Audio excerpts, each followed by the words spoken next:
मित्रमंडळींनो नमस्कार. आपल्या चॅनलवर नवीन असाल तर चॅनलला सबस्क्राईब करून घ्या. तर आजच्या भागात नक्की काय घडलं हे बघायला व्हिडिओ शेवटपर्यंत बघत राहा. तर इकडे आता जी मंजू आहे ती सत्याला तिच्या हाताने जेव घालते.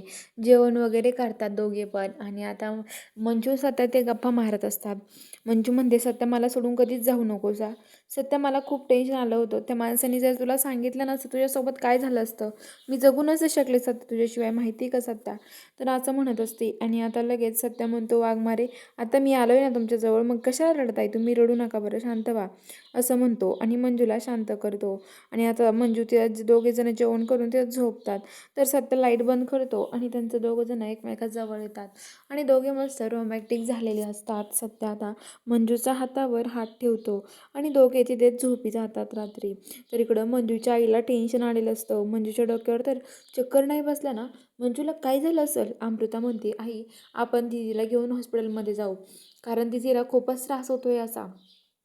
दीदी खूप वेळ असं वागते, नको आपण दीदीला घेऊन हॉस्पिटलमध्ये जाऊ, असं म्हणत असते. तर इकडं आता जी मंजू आहे सकाळी सकाळी ते आवरत असतात. तेवढ्या त्यांच्या घरी मंजूचे सर येतात, ते पोलीस येतात. आणि ते म्हणतात की हे बघा, मला माहिती तुमच्यावर किती मोठा दुःखाचा डोंगर कोसळला आहे. सत्या ते बोलणं पोलिसांचं चोरून ऐकत असतो.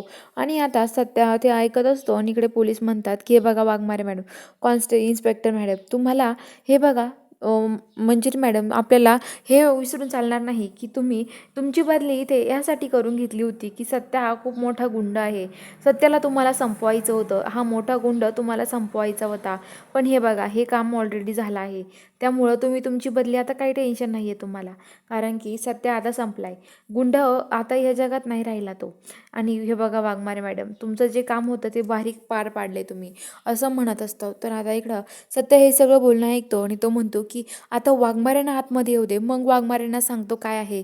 वाघमाऱ्यांना मला संपवण्यासाठी इथे आला होता, माझं एवढं त्यांच्यावर प्रेम आहे आणि त्या मला संपवायला आल्या, असं सत्या म्हणतो. तर चला बघूया आता पुढील भागात नक्की काय ट्विस्ट असणार आहे. बघायला चॅनलला सबस्क्राईब करा.